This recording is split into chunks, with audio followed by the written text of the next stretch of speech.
Welcome to all of you from your centers. Last week, we talked about the benefit of ordaining. When the mother and father allows their child to ordain in the Buddha Sasana, the Buddhist religion, then that mother and father gain great benefit from the ordination. This is because the Buddha Sasana becomes prosperous and lasts a long time. The mother and father are held to be relatives of the Sasana. Today I want to continue on this topic to talk on if we do have a child ordained in the Buddha Sasana, what can we do so that we can have even more deeper connection with the Buddha Sasana? For this connection to the Buddha Sasana to be deep in one's heart, then one needs to be a true relative of the Dhamma.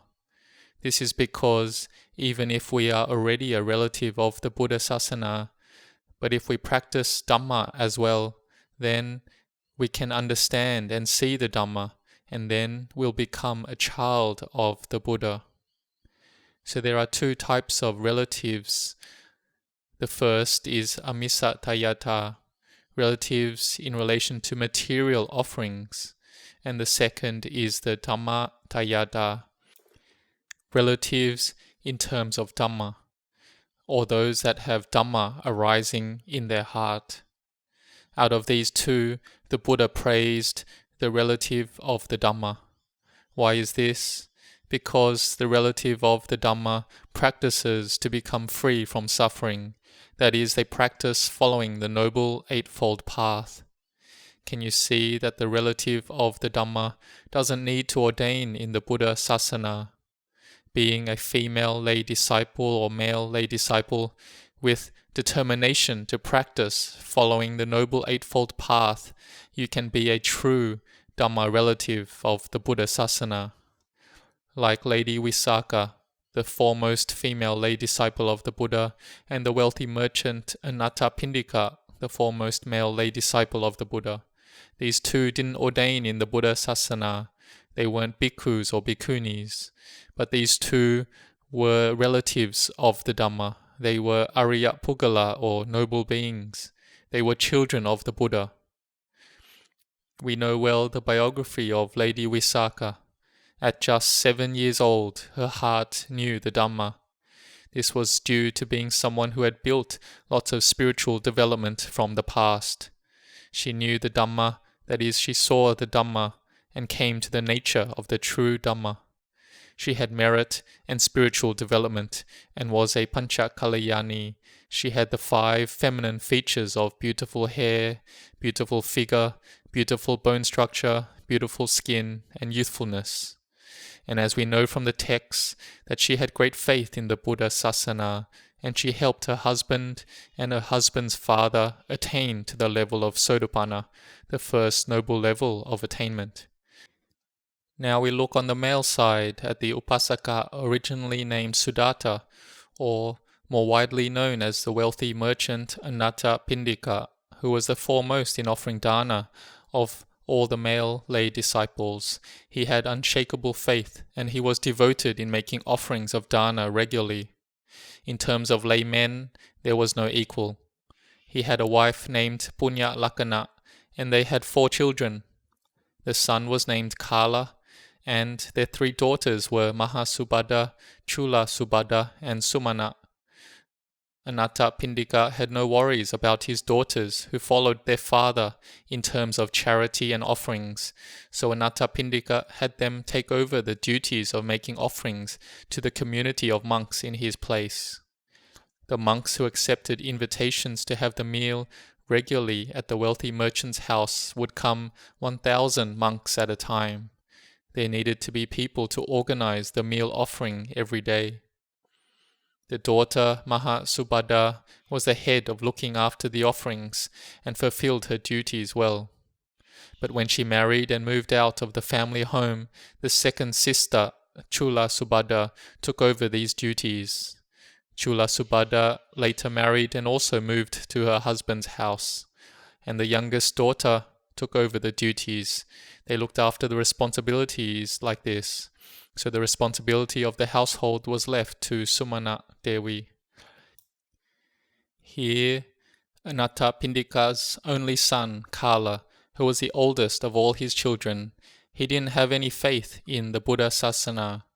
He wasn't interested in listening to Dhamma, nor was he interested in making merit or offerings.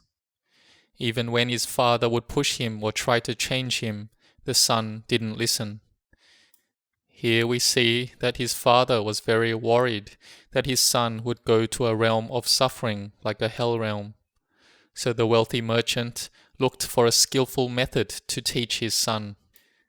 So he said to his son, if you keep the Uposatha Sila, the 8 moral precepts, and stay in the monastery and listen to Dhamma, your father will give you 100 kalpanas each time.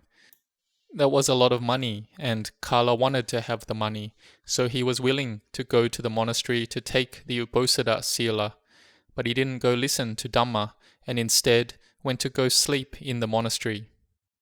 In the morning, he went back to his house to get the money that he was promised. When his son got home, his father had one of the servants make food for his son. But Kala didn't want to eat and just wanted his money. He told his father, I want my 100 kalpanas before I eat. So the father gave him his money. The next day, the wealthy merchant wouldn't stop in his efforts to change his son into a truly good person. So he increased how much he would give his son by 10-fold.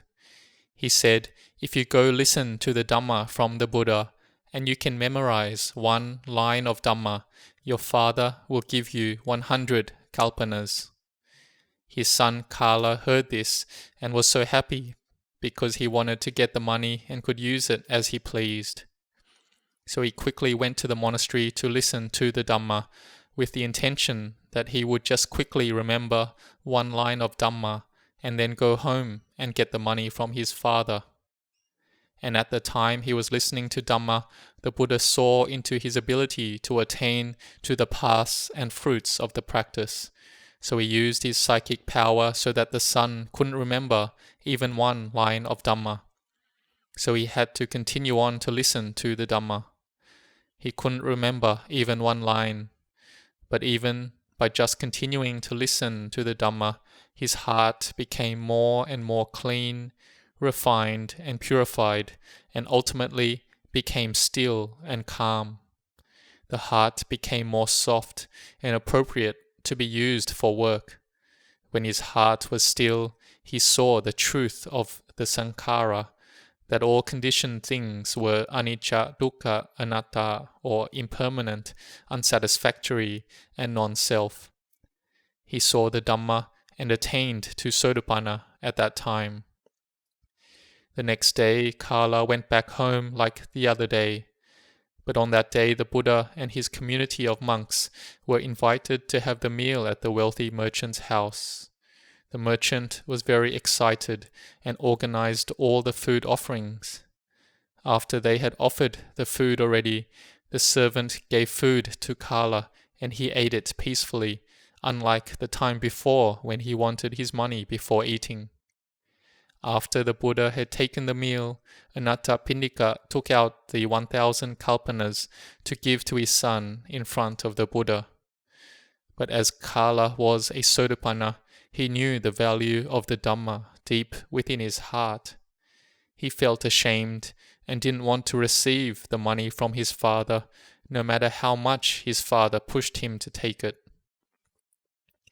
Anathapindika exclaimed to the Buddha, My Lord Buddha, today I am so happy with my son, because previously I had told my son that I would give him 100 kalpanas if he would keep the Uposatha Sila.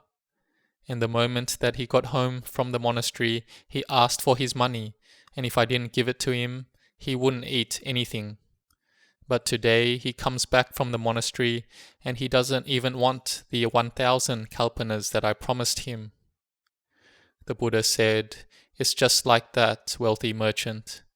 The nature of one who has attained to Sotapanna delights in the inner noble wealth more than all the external wealth.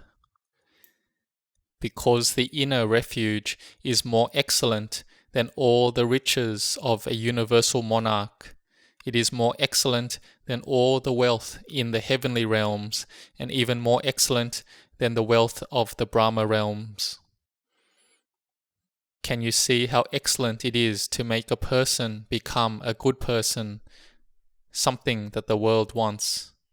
Anathapindika found a skillful method for his son to take up sila, the moral precepts, and to listen to Dhamma, until his child could attain to becoming a Sotapanna. This is the metta or love of a mother and father that instructs their children and are their children's first teachers in this world. They show their child the path to heaven and the path to Nibbana. If Anathapindika didn't put this much effort, his child may have become deluded in his wealth. Anathapindika was a father that was a Kalyana Mitta, a noble friend to his son, to the utmost of his ability. Ultimately, the efforts of the father met with good results. That is, the son saw the Dhamma and became a Sotapanna. He had the heart that would go directly to Nibbana, and it closed off the lower realms permanently for his son, and he would be ready to continue practicing to attain to arahantship. So even if we have a child ordained, we have a great amount of merit, and we are a relative of the Buddha. But more higher than this, we need to practice Dhamma.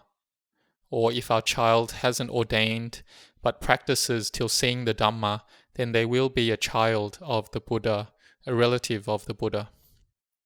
And likewise for all of us, if our hearts and minds have Dhamma, then we will become children of the Buddha.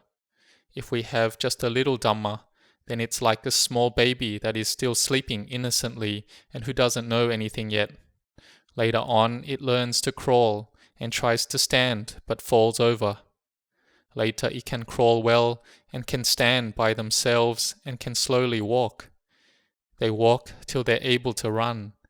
They have the mindfulness and wisdom to learn and study and can take up work and duties. That is, they are self-sufficient and can look after themselves well. This is just like all of us. In the beginning, we don't have any faith in the Buddha, Dhamma, Sangha, but later we can practice generosity, we have morality, later we are interested in listening to Dhamma, and later we are interested in practicing Dhamma. We keep up our efforts like this onwards until we have mindfulness and samadhi well established. Our hearts and minds become firm. We are able to see and know the Dhamma. Like Anathapindika's son, Kala, who was a Sotapanna. May you all be determined in your efforts and be proud that you have faith and you are practicing the Dhamma. Whether you have the aspiration to build stillness and build parami, or you are practicing to see and know the Dhamma, may you all succeed in your aspirations. May you all grow in blessings.